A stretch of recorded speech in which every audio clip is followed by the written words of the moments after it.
Hay personajes que ingresan a las páginas gloriosas de los pueblos y permanecen en ellas eternamente para siempre ser noticia, como lo es el caso del doctor Joaquín Balaguer, a quien vamos a dedicar estos comentarios. El doctor Balaguer, aparte de su incidencia en la vida política nacional,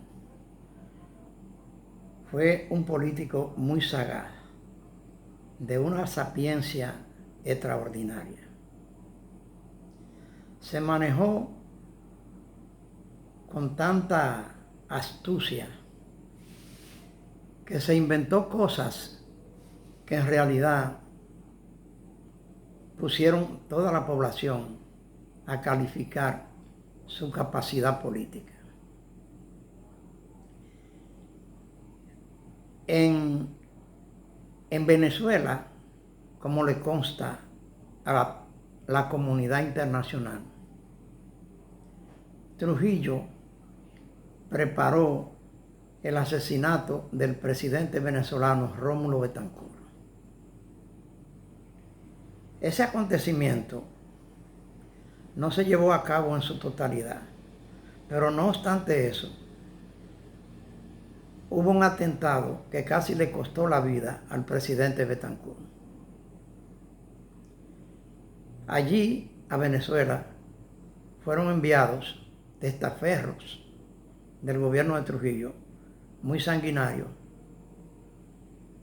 asesinos en toda la potencia, y prepararon un escenario de terror. O bien sea que cuando el presidente Betancourt pasaba por una de las calles capitalinas de Venezuela, a control remoto estalló un artefacto eléctrico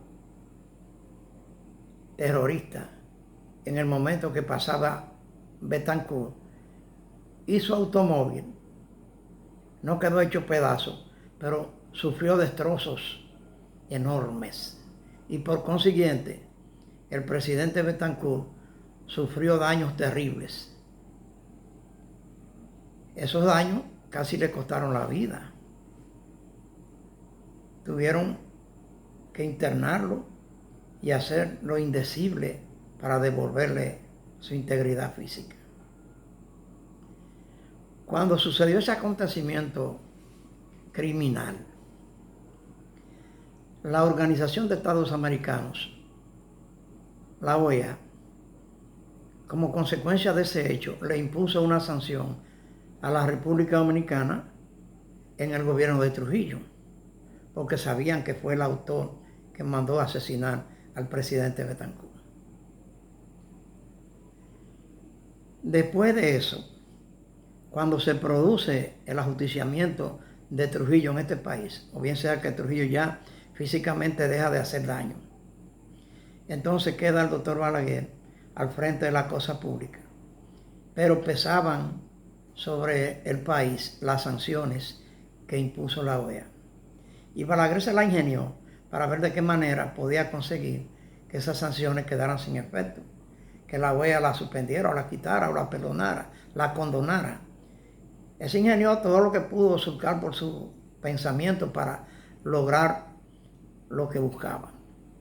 El hecho fue que compareció ante ese organismo y allí en ese cónclave pronunció un discurso memorable, trascendental, histórico. Entre sus palabras todavía están latentes en el oído del pueblo dominicano cuando dijo: no se puede castigar a los hijos por las culpas de los padres. Parece que eso bastó para que el organismo internacional ponderara sus palabras y posteriormente fueron levantadas las sanciones a la República Dominicana. Refiero esto para demostrar una de las tantas facetas de la vida del doctor Balaguer. Pero ya pasando a otros hechos o a otras cosas de mucha significación, de mucha curiosidad, hay un acontecimiento que no es risible, pero para que ustedes vean cómo este señor se traía, lo ingenioso que era, cómo se traía en su cabeza las respuestas para cualquiera. Jackie Núñez de Rico, en la televisión, tenía por costumbre censurar mucho al doctor Balaguer en sus mandatos, al extremo de que ya Balaguer estaba no hastiado, pero por lo menos estaba un poquito saturado de los comentarios aversos de Núñez de Rico.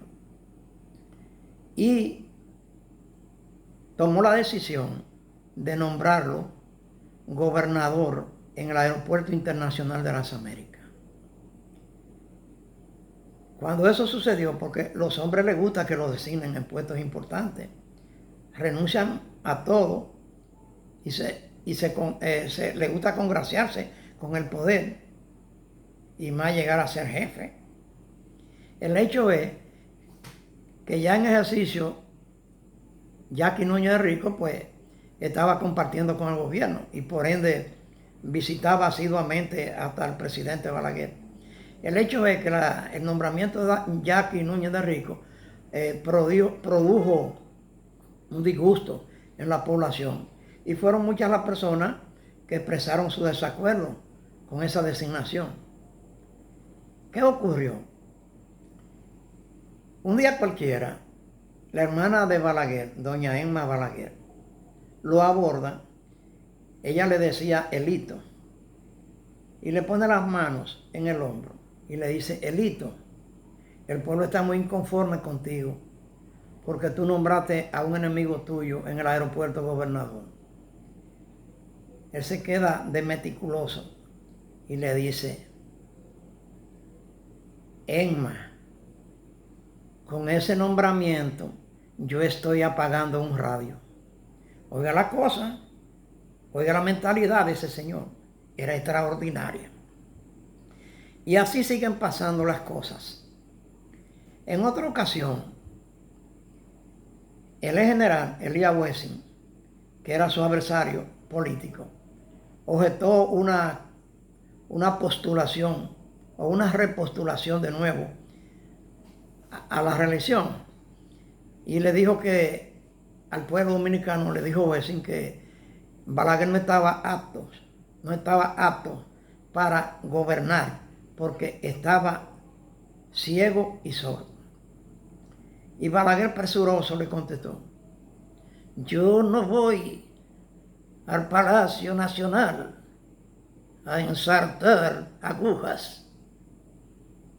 Se lo traduzco al español. Balaguer le dijo, en respuesta a Wessing, que él no iba al Palacio Nacional a ensartar agujas. O bien sea que así eran sus respuestas, cortantes y tajantes. Pero fue tan ingenioso que en una ocasión se agenció sumar a su gobierno a muchas personas que le eran aversas, pero de una manera fuerte. Tal fue el caso de Jotin Curi, cuando era rector de la Universidad Autónoma de Santo Domingo. Esa fue una de las rectorías un poco más calientes, porque al señor Curi lo identificaban como un izquierdista radical. Lo fuera o no, la cuestión fue que Balaguer lo doblegó, para no decir que lo humilló. Lo doblegó, lo mandó a buscar, conversaron, a lo mejor se tomaron un cafecito sin azúcar para que no le hiciera daño y Balaguer designó al doctor Jotin Curi, consultor jurídico del Palacio Nacional. Ahí ya había un Jotin Curi que había renunciado a sus ideas izquierdistas, si era que las tenía, y las amarró todas en su mano derecha. Lo mismo hizo con Roberto Santana, que era rector también de la universidad. En una ocasión lo montó en un helicóptero. Ahí no se tomaron una champola porque que se sepa no la llevaron. Pero cuando aterrizaron, disfrutaron otro cafecito. Y Roberto Santana terminó congraciándose con el gobierno, renunciando a sus ideas calenturientas de la universidad, y también pasó a ser una ficha del gobierno de Balaguer. Pero las cosas de Balaguer llegaban más lejos. Por ejemplo, designó en la jefatura de la policía al general Ney, me llamaba Ney, ahora se me olvidó, Nenival Seijas.